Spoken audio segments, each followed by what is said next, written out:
Hello. അപ്പോൾ ഞാൻ ഉണ്ടാക്കി കേട്ടോ ഒരു ചട്ടിച്ചോറ്. അപ്പോൾ അത്ര പെർഫെക്റ്റ് ആയിട്ടൊന്നും വന്നിട്ടില്ല, എന്നാലും എനിക്കറിയാവുന്ന പോലെയൊക്കെ ഞാൻ ഉണ്ടാക്കി എടുത്തിട്ടുണ്ട് കേട്ടോ. നമ്മൾ ഹോട്ടലിൽ നിന്നൊക്കെ കഴിക്കുന്ന ചട്ടിച്ചോറുമായിട്ട് ഇതിനെ ഒരിക്കലും കമ്പയർ ചെയ്യരുത് കേട്ടോ. അപ്പോൾ എന്തായാലും നമുക്ക് വീഡിയോയിലേക്ക് പോകാം. അപ്പോൾ ചട്ടിച്ചോറിലെ പ്രധാനമായിട്ടുള്ള നമ്മുടെ മീൻ കറിയാണ് കേട്ടോ ഞാൻ ആദ്യമേ തന്നെ വെക്കാൻ പോകുന്നത്. അപ്പോൾ അതിനായിട്ട് ഞാനിവിടെ ഒരു ചട്ടിയിലോട്ട് ഒരു 2-3 ടേബിൾ സ്പൂൺ വെളിച്ചെണ്ണ ഒഴിച്ചിട്ട് 1 സ്പൂൺ ഉലുവയും 1 സ്പൂൺ കടുക് ഇട്ട് കൊടുത്തിട്ടുണ്ട്. പിന്നെ ഒരു 5-10 ചെറിയ ഉള്ളി, ഒരു 5 വെളുത്തുള്ളി, ഒരു മീഡിയം സൈസ് ഇഞ്ചിയും 2-3 പച്ചമുളകും ഇട്ട് കൊടുത്ത് നന്നായിട്ടൊന്ന് വഴന്ന് വരുമ്പോൾ 1 സ്പൂൺ മഞ്ഞൾപ്പൊടി, 3 സ്പൂൺ മുളക് പൊടി, 2 സ്പൂൺ മല്ലിപ്പൊടി ഇട്ട് കൊടുത്തിട്ടുണ്ട്. പിന്നെ ഒരു 1 സ്പൂൺ കുരുമുളകിൻ്റെ പൊടി കൂടി ഇട്ട് കൊടുത്തിട്ടുണ്ട് കേട്ടോ. അപ്പം മുളക് പൊടിയൊക്കെ നമ്മൾ സൂക്ഷിച്ചിടുക, എരിവൊക്കെ എത്ര വേണമെന്നുള്ളത് നമ്മളാണ് കേട്ടോ തീരുമാനിക്കേണ്ടത്. അപ്പോൾ ഇത് നല്ലതുപോലെ ഒന്ന് മൂപ്പിച്ചെടുക്കണം കേട്ടോ. ഈ പൊടികൾ ഇട്ടതിന് ശേഷം എണ്ണ നന്നായിട്ടൊന്ന് തെളിഞ്ഞ് വരണം, അതുവരെ നമ്മൾ ഈ പൊടികൾ ഇട്ടിട്ടൊന്ന് മൂപ്പിക്കണം കേട്ടോ. എന്നിട്ട് നമുക്ക് പുളി ഒഴിച്ചു കൊടുക്കാം. പുളി ഇട്ട വെള്ളവും ചൂടുവെള്ളമായിരുന്നു, അതേപോലെ ഞാൻ ഒഴിച്ചു കൊടുത്ത 1 കപ്പ് വെള്ളവും ഒഴിച്ചു കൊടുത്തിട്ടുണ്ട്. അതും നല്ല ചൂടുവെള്ളമായിരുന്നു കേട്ടോ. ചൂടുവെള്ളം വേണം നമ്മളിതിലേക്ക് ഒഴിച്ചു കൊടുക്കാനേ. എന്നിട്ട് ഈ വെള്ളമൊക്കെ ഒന്ന് നന്നായിട്ട് തിളച്ച് വരുമ്പോഴത്തേക്കും നമുക്കിതിലേക്ക് മീനിട്ട് കൊടുക്കാം. മീൻ ഞാനിവിടെ ചൂരമീനാണ് കേട്ടോ എടുത്തിരിക്കുന്നത്. ചൂരമീൻ ഇട്ടിട്ട് നന്നായിട്ടൊന്ന് തിളരുമ്പോൾ നമുക്കിതിലേക്ക് കറിവേപ്പില ഇട്ട് കൊടുക്കാമേ. എന്നിട്ട് നമുക്കങ്ങ് സ്റ്റവ് ഓഫ് ചെയ്യാം, അങ്ങ് അടച്ച് വയ്ക്കാം. അപ്പോൾ ഇത്രയേ ഉള്ളൂ നമ്മുടെ മീൻ കറി. അത് അവിയലാണ് കേട്ടോ.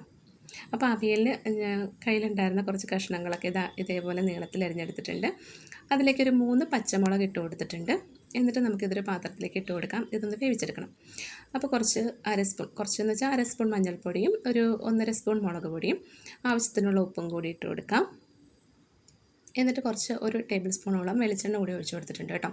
എന്നിട്ട് നന്നായിട്ടൊന്ന് മിക്സ് ചെയ്ത് ഇതിലേക്ക് നമുക്ക് കുറച്ച് വെള്ളം കൂടി ഒന്ന് ഒഴിച്ച് കൊടുത്തിട്ട് ഇതൊന്ന് അടച്ച് വെച്ച് വേവിച്ചെടുക്കണം. അപ്പോൾ ഇത് വേവണ സമയം കൊണ്ട് നമുക്കിതിലേക്ക് വേണ്ട അരപ്പ് ഉണ്ടാക്കിയെടുക്കാം. അപ്പോൾ ഞാനൊരു 1 കപ്പ് തേങ്ങ എടുത്തിട്ടുണ്ട്. അതിലേക്ക് 2 ചെറിയ ഉള്ളിയും ഒരു 3-4 വെളുത്തുള്ളിയും 1 സ്പൂൺ ജീരകവും ഒരു പച്ചമുളകും ഒരു 1 സ്പൂൺ തന്നെ മഞ്ഞൾപ്പൊടി, ഇത്രയും കൂടി ഇട്ടിട്ട് നമ്മൾ ചമ്മന്തിക്കൊക്കെ അരച്ചെടുക്കുന്ന ആ ഒരു പരുവത്തിൽ അങ്ങ് അരച്ചെടുത്താൽ മതി, ഒരുപാട് അരഞ്ഞു പോകണ്ട. അപ്പോഴേക്കും നമ്മുടെ കഷ്ണങ്ങളൊക്കെ വെന്ത് വന്നിട്ടുണ്ട്. നമുക്കതിൻ്റെ നടുവിലോട്ട് വേണം ഈ അരപ്പിട്ട് കൊടുക്കാം കേട്ടോ. എന്നിട്ട് ഇതേപോലെ ഒന്ന് പൊത്തി വയ്ക്കാമെന്ന് പറയില്ലേ, തട്ടിപ്പൊത്തി വയ്ക്കാമെന്ന് പറയില്ലേ, അതേപോലെ വെച്ചിട്ട് അതിലേക്ക് കുറച്ച് വെളിച്ചെണ്ണയും ഒഴിച്ചിട്ട് കുറച്ച് കറിവേപ്പിലയും കൂടി ഇട്ട് കൊടുത്തിട്ട് നമുക്കൊന്ന് അടച്ച് വയ്ക്കാം. അപ്പോൾ ഇതിലേക്ക് കുറച്ച് വെള്ളം ഇങ്ങനെ ഇറങ്ങി വന്നിട്ടുണ്ടായിരുന്നു കേട്ടോ. അപ്പോൾ ഞാനതുകൊണ്ട് തന്നെ തുറന്ന് വെച്ചിട്ടൊന്ന് വേവിച്ചെടുത്തു കേട്ടോ. വെള്ളം നന്നായിട്ടൊന്ന് വറ്റിച്ചെടുത്തേ. അപ്പോൾ വെള്ളമൊക്കെ അത്യാവശ്യം നല്ലതുപോലെ ഒന്ന് വറ്റി വന്നിട്ടുണ്ട്. അപ്പോൾ നമ്മളിതിലേക്ക് കുറച്ച് തൈര് ചേർത്ത് കൊടുക്കുന്നുണ്ട്. നമ്മുടെ കയ്യിൽ തൈര് ഉണ്ടെങ്കിൽ തൈര് ചേർക്കാം, അല്ലെങ്കിൽ മാങ്ങ ഉണ്ടെങ്കിൽ മാങ്ങ ചേർത്ത് കൊടുക്കാം കേട്ടോ, പുളിയുള്ള, അല്ലെങ്കിൽ തക്കാളിയും ചേർത്ത് കൊടുക്കാമേ. അപ്പോൾ നമ്മുടെ അവിയലൊക്കെ നല്ല സെറ്റായിട്ട് വന്നിട്ടുണ്ട്. എന്നിട്ട് നമുക്കിതുപോലെ ഒന്ന് ആക്കിയിട്ട് അങ്ങ് അടച്ച് വയ്ക്കാം. അപ്പോൾ നമുക്ക് ഉപ്പൊക്കെ നോക്കിയിട്ട് വേണമെങ്കിൽ ഇടാം കേട്ടോ ഈ സമയത്ത്. ഇനി അടുത്തത് നമ്മൾ ക്യാബേജ് തോരനാണ് കേട്ടോ ഉണ്ടാക്കുന്നത്. ക്യാബേജ് തോരന് വേണ്ടിയിട്ട് നമ്മളിതാ എല്ലാം എടുത്ത് നമ്മൾ ഇതേപോലെ അരിഞ്ഞെടുത്തിട്ടുണ്ട്. ഞാനെല്ലാം ഡീറ്റെയിൽ ആയിട്ട് പറയുന്നില്ല, കാരണം നമ്മൾ ക്യാബേജ് തോരനൊക്കെ എല്ലാവർക്കും അറിയാവുന്നതാണല്ലോ. അതുകൊണ്ട് ഞാൻ എല്ലാം അങ്ങോട്ട് പറഞ്ഞ് നിങ്ങളെ വെറുപ്പിക്കുന്നില്ല, അല്ലെങ്കിൽ അത് തന്നെയല്ല വീഡിയോയുടെ ലെങ്ത് ഒരുപാട് അങ്ങ് കൂടും. അപ്പോഴേക്കും നമുക്ക് കാണുന്നവർക്കാണെങ്കിലും ബോറടിക്കുമല്ലോ. അതുകൊണ്ട് ഞാനങ്ങനെ ഒരുപാട് ഡീറ്റെയിൽഡ് ആയിട്ടൊന്നും പറയുന്നില്ല കേട്ടോ. അപ്പോൾ ഇതാ ക്യാബേജ് തോരനിലേക്ക് കുറച്ച് തേങ്ങയും ഉപ്പൊക്കെ ഇട്ടിട്ട് നല്ലതുപോലെ ഒന്ന് കൈ കൊണ്ട് തന്നെ തിരുമ്മി എടുക്കണം കേട്ടോ, അതാണ് ഇതിൻ്റെ ടേസ്റ്റ്. എന്നിട്ടിത് താളിച്ച് ഇടുകയാണ് കേട്ടോ. അപ്പോൾ ഞാൻ ക്യാബേജ് തോരനിൽ കുറച്ച് നമ്മുടെ ഉഴുന്നുണ്ടല്ലോ, ഉഴുന്ന് കൂടി ഇട്ടും കേട്ടോ താളിക്കുമ്പോൾ. താളിക്കാൻ മീൻസ് വറ പൊട്ടിച്ചിട്ടാണല്ലോ നമ്മൾ ഇത് ഇട്ട് കൊടുക്കുന്നത്. അപ്പോൾ അരിഞ്ഞ് വെച്ച ക്യാബേജ് ഇതിലേക്ക് ഇട്ടിട്ടുണ്ട്. എന്നിട്ട് അതും അങ്ങ് റെഡിയാക്കി എടുത്തിട്ടുണ്ട് കേട്ടോ. ഇനി നമുക്ക് മോര് കാച്ചിയെടുക്കാം കേട്ടോ. അപ്പോൾ ഞാനൊരു കുമ്പളങ്ങയാണ് കേട്ടോ എടുത്തത്. കുമ്പളങ്ങയൊക്കെ വെന്ത് വന്നിട്ടുണ്ടായിരുന്നു. അപ്പോൾ അതിലേക്ക് ഞാൻ 1 കപ്പ് തേങ്ങയും കുറച്ച് മഞ്ഞൾപ്പൊടിയും 2 പച്ചമുളകും 2 വെളുത്തുള്ളി ഇല്ല കേട്ടോ, നമ്മുടെ ചെറിയ ഉള്ളിയും കൂടി ഇട്ടിട്ട് നല്ല പേസ്റ്റായിട്ട് അരച്ചിട്ട് അതിലേക്ക് ഇട്ട് കൊടുത്തിട്ടുണ്ട്. എന്നിട്ട് നല്ല കട്ട തൈരാണ് കേട്ടോ എടുത്തിരിക്കുന്നത്. അത് നല്ലതുപോലെ ആ ഫോർക്ക് വെച്ചിട്ട് ഒന്ന് മിക്സ് ചെയ്തിട്ട് ഇതിലേക്ക് ഒഴിച്ചു കൊടുക്കുകയാണ്. അപ്പം സ്റ്റവ് ഓഫ് ചെയ്തിട്ട് ഈ അരപ്പൊക്കെ തിളച്ച് തണുത്തതിന് ശേഷമാണ് കേട്ടോ ഞാൻ ഈ തൈര് ചേർത്ത് കൊടുത്തത്. കട്ട തൈരാണ് കേട്ടോ. അപ്പോൾ കുമ്പളങ്ങ വെച്ചിട്ടുള്ള ഒരു മോരുകറിയായിരുന്നു കേട്ടോ. എന്നിട്ട് ഇനി നമുക്കിതിലേക്ക് താളിച്ചൊഴിക്കണം. അപ്പോൾ ഇതിൻ്റെ താളിച്ചൊഴിക്കുന്നതിലാണ് ഇതിൻ്റെ ടേസ്റ്റ് കേട്ടോ. അപ്പം ഞാൻ 2 ടേബിൾ സ്പൂൺ വെളിച്ചെണ്ണ ഒഴിച്ചു കൊടുത്തിട്ടുണ്ട്. അത് നന്നായിട്ട് ചൂടായി വന്നപ്പോഴത്തേക്കും അതിലേക്ക് 1 സ്പൂൺ ഉലുവയും 1 സ്പൂൺ തന്നെ കടുകും പിന്നെ ഒരു ചെറിയ കഷ്ണം ഇഞ്ചിയും 3-4 വെളുത്തുള്ളിയും ഒരു 5 ചെറിയ ഉള്ളിയും കൂടി ചതച്ച് ചേർത്തിട്ടുള്ളതാണ് കേട്ടോ. പിന്നെ വറ്റൽമുളക് ഇട്ട് കൊടുത്തിട്ടുണ്ട്, കറിവേപ്പില ഇട്ട് കൊടുത്തിട്ടുണ്ട്. അപ്പോൾ ഇത് നന്നായിട്ടൊന്ന് മൂത്ത് വരുമ്പോഴത്തേക്കും നമുക്കിതിലേക്ക് ഒരു 1 സ്പൂൺ മുളക് പൊടി കൂടി ഇട്ട് കൊടുത്തിട്ട് അങ്ങ് ഇതിലേക്ക് ഒഴിച്ചു കൊടുക്കാം. സൂപ്പർ മോര് കറിയാണ് കേട്ടോ. അപ്പം ഞാൻ കുറച്ച് മോരെടുത്തിട്ട് താളിച്ച പാത്രത്തിലേക്ക് ഒഴിച്ചിട്ട് ഇതിലേക്ക് ഇട്ട് കൊടുക്കും കേട്ടോ. അതെന്തിനാണെന്ന് ചോദിച്ചാൽ എനിക്ക് അറിഞ്ഞുകൂടാ, പണ്ടൊക്കെ അമ്മമാർ ചെയ്യുന്നത് കണ്ടിട്ടുണ്ട് കേട്ടോ. എന്നിട്ട് നമുക്കിതൊന്ന് അടച്ച് വെച്ചിട്ട് നമുക്കതൊന്ന് ഇളക്കാം. താളിച്ചൊഴിച്ചിട്ട് നമ്മൾ പെട്ടെന്ന് തന്നെ ഇളക്കത്തില്ലല്ലോ, ഒന്ന് അടച്ച് വെച്ചതിന് ശേഷം 2 മിനിറ്റ് കഴിഞ്ഞിട്ട് തുറന്ന് നമുക്ക് ഇതിനകത്ത് ഉപ്പൊക്കെ ഉണ്ടോയെന്ന് നോക്കാം. അപ്പം ഇത് കുറച്ച് ഉപ്പ് കുറവായിരുന്നു, അപ്പം ഞാൻ ഉപ്പിട്ട് കൊടുത്തു. കുറച്ച് പഞ്ചസാര കൂടി ഇട്ട് കൊടുത്തു കേട്ടോ. അത് നമുക്ക് താല്പര്യം ഉണ്ടെങ്കിൽ ഇട്ടാൽ മതിയേ. അത്രയേ ഉള്ളൂ, നമ്മുടെ മോര് കറി ഇവിടെ റെഡിയായി. ഇനി നമുക്ക് മീൻ പൊരിച്ചെടുക്കാം കേട്ടോ. അപ്പോൾ മത്തി പൊരിച്ചതാണ് നമ്മൾ ഈ ചട്ടിച്ചോറിലേക്ക് വെക്കുന്നത്. അപ്പോൾ ഒരു പാനിലോട്ട് കുറച്ച് വെളിച്ചെണ്ണ തന്നെയാണ് കേട്ടോ ഞാൻ എടുത്തിരിക്കുന്നത്. അതിലേക്ക് നമ്മൾ മസാലയൊക്കെ പുരട്ടിയിട്ടുള്ള മത്തിയാണ് കേട്ടോ നമ്മൾ വെച്ച് കൊടുക്കുന്നത്. അപ്പോൾ വെളുത്തുള്ളിയും കുരുമുളകൊക്കെ കൂടി ചതച്ച് ചേർത്തിട്ടുള്ള മീൻ പൊരിച്ചതാണ് കേട്ടോ ഇത്.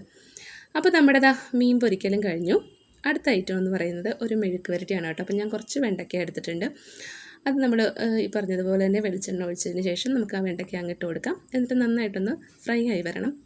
ഒരു ഫ്രൈ എന്ന് വെച്ചാൽ ഒരുപാട് അങ്ങ് ഡാർക്ക് ആവണ്ട, കുറച്ചൊന്ന് ഫ്രൈ ആയി വരുമ്പോഴത്തേക്കും നമുക്കതങ്ങ് സൈഡിലോട്ട് മാറ്റി വെച്ചിട്ട് ഒരു 1/2 സവോളയാണ് കേട്ടോ. 1/2 സവോളയുള്ള ഒരു സവോള മുഴുവനായിട്ടില്ല, ഒരു സവോളയുടെ പകുതി.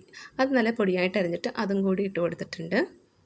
അപ്പോൾ അത് നന്നായിട്ടൊന്ന് വഴന്ന് വരുമ്പോഴത്തേക്ക് നമ്മൾ മുളക് പൊടി ഇട്ടിട്ട് എടുക്കുകയാണ് കേട്ടോ. ഉപ്പും കൂടി ഇട്ട് കൊടുത്തിട്ടുണ്ടേ. അപ്പോൾ നമ്മുടെ മെഴുക്ക് വരട്ടിയും റെഡി ആയിട്ടുണ്ട്. ഇനി നമ്മൾ എടുക്കുന്നത് മാങ്ങാ ചമ്മന്തിയാണ് കേട്ടോ. ഇതിലേക്കൊരു ചമ്മന്തി വേണം. അപ്പോൾ 2 കഷ്ണം മാങ്ങ എടുത്തിട്ടുണ്ട്, കുറച്ച് മുളക് പൊടി, ഒരു 1 സ്പൂൺ ജീരകം, 2 ചെറിയ ഉള്ളി, ഒരു പച്ചമുളകും. അപ്പോൾ അതും കൂട്ടിയിട്ട് നമ്മളിതാ ചമ്മന്തിയും അരച്ചെടുത്തിട്ടുണ്ട്. ഇനി നമ്മുടെ അടുത്ത ഐറ്റം എന്ന് പറയുന്നത് മുട്ട പൊരിച്ചതാണ് കേട്ടോ. അപ്പോൾ മുട്ട പൊരിക്കാനൊക്കെ എന്ത് പറയാനല്ലേ, എല്ലാവർക്കും അറിയാവുന്നതല്ലേ. അപ്പോൾ ഞാൻ അതിന് കൂടുതലായിട്ട് വിശദീകരിച്ച് കഴിഞ്ഞാൽ നിങ്ങൾ തന്നെ കളിയാക്കുമോ, മുട്ട പൊരിക്കാനൊക്കെ ആർക്കും അറിയാൻ വയ്യാത്തതെന്ന് ചോദിക്കും. അതുകൊണ്ട് ഞാൻ അതിൽ ഒന്നും പറയുന്നില്ല. നമ്മളിതാ മുട്ടയും പൊരിച്ചെടുത്തിട്ടുണ്ട് കേട്ടോ. അപ്പോൾ നമ്മുടെ ഇതിലേക്കുള്ള ഐറ്റംസൊക്കെ ഒരു ഏകദേശം ആയിട്ടുണ്ട്. മീൻകറി ഉണ്ട്, അതേപോലെ അവിയലുണ്ട്, അതേപോലെ ക്യാബേജ് തോരൻ, മോര് കറി, പിന്നെ നമ്മുടെ മത്തി പൊരിച്ചത്, വെണ്ടയ്ക്ക മെഴുക്ക് വരട്ടി, മുട്ട പൊരിച്ചത്, ചമ്മന്തി. അപ്പോൾ ഇനി നമുക്ക് ചട്ടി എടുക്കാം, അതൊന്ന് സെറ്റ് ചെയ്യാം. അപ്പം ഞാനൊരു വാഴയില വാട്ടിയിട്ട് അങ്ങ് വെച്ച് കൊടുത്തിട്ടുണ്ട് കേട്ടോ. വാഴയില വെച്ചില്ലെങ്കിലും കുഴപ്പമില്ല, നേരെ ചട്ടിയിലോട്ടും വെക്കാറുണ്ട് ചോറ്. അങ്ങനെയാണെങ്കിൽ അങ്ങനെ ചെയ്യാം. ഞാനൊരു വാഴയില ഇട്ട് കൊടുത്തു. എന്നിട്ട് നമ്മൾ മീൻകറിയാണ് ആദ്യമേ ഇതിലേക്ക് ഒഴിച്ചു കൊടുക്കുന്നത് കേട്ടോ. നമ്മുടെ നല്ല അടിപൊളി കുടംപുളിയൊക്കെ ഇട്ട് വെച്ച മീൻകറിയാണ്. അതിലേക്ക് നമുക്ക് ചോറിട്ട് കൊടുത്തിട്ടൊന്ന് മിക്സ് ചെയ്തെടുക്കാമേ. ആ മീൻകറിയിലേക്ക് ചോറിട്ട് കൊടുത്തൊന്ന് മിക്സ് ചെയ്തെടുക്കും. എന്നിട്ടാണ് നമ്മളിനി അടുത്ത ലെയർ ചോറ് ഇതിലേക്ക് ഇടുന്നത് കേട്ടോ. അതിൻ്റെ പുറമേക്ക് നമ്മൾ കുമ്പളങ്ങ മോരുകറി ഉണ്ടല്ലോ, മോരുകറി അങ്ങ് ഒഴിച്ചു കൊടുക്കാം. നല്ല കട്ടി മോരാണ് കേട്ടോ, കട്ടത്തൈരെന്നൊക്കെ പറയുന്ന പോലെ നല്ല കട്ടിക്കുള്ള മോരാണ് കേട്ടോ അത്. എന്നിട്ട് അതിൻ്റെ പുറമേക്ക് ഒരു ലെയർ ചോറ് കൂടി ഇട്ട് കൊടുത്തിട്ടുണ്ട്. ഇനി നമുക്ക് അതിൻ്റെ പുറമേക്ക് അവിയൽ വെച്ച് കൊടുക്കാം. പിന്നെ നമ്മളിതിലേക്ക് മുന്നേ പറഞ്ഞ പോലെ തന്നെ നല്ല അടിപൊളി കുടംപുളിയൊക്കെ ഇട്ട് വെച്ച മീൻകറിയാണേ, നല്ല എരിവും പുളിയൊക്കെ ഉള്ള നല്ല അടിപൊളി മീൻകറി. അതിൻ്റെ ഒരു സൈഡിലേക്ക് തന്നെ നമ്മുടെ ക്യാബേജ് തോരൻ, പിന്നെ മെഴുക്ക് വരട്ടി, പിന്നെ നമ്മുടെ മാങ്ങാച്ചമ്മന്തി, നല്ല സൂപ്പർ മാങ്ങാച്ചമ്മന്തിയാണ് കേട്ടോ. പിന്നെ കുറച്ച് അച്ചാർ കേട്ടോ, അത് മാങ്ങ അച്ചാറാണ് കേട്ടോ, അതും വെച്ച് കൊടുത്തിട്ടുണ്ടേ. ഇത് ഉണ്ടാക്കിയതല്ല, നേരത്തെ ഇവിടെ ഇരുന്ന മാങ്ങയാണ് കേട്ടോ, അച്ചാറിട്ടിരുന്ന മാങ്ങയാണേ. പിന്നെ നമ്മുടെ വറുത്ത മീൻ എന്താ മുട്ട പൊരിച്ചതും കൂടി വെച്ചിട്ടുണ്ട്. എന്നിട്ട് 2 മിനിറ്റ് ഒന്ന് അടച്ച് വയ്ക്കണം. എന്നിട്ട് നമുക്കിത് തുറക്കാം. അപ്പോൾ ആ കഴിക്കുന്ന സമയത്താണ് ഞാനൊരു പപ്പടം കൂടി വറുത്തതിൻ്റെ പുറമേക്ക് വെച്ചിട്ടുണ്ട് കേട്ടോ. അപ്പോൾ ഇത്രയേ ഉള്ളൂ നമ്മുടെ ചട്ടിച്ചോറ്. പറഞ്ഞപ്പോൾ പെട്ടെന്നായി കേട്ടോ. അപ്പോൾ എല്ലാവരും ഒന്ന് ട്രൈ ചെയ്ത് നോക്കണം കേട്ടോ.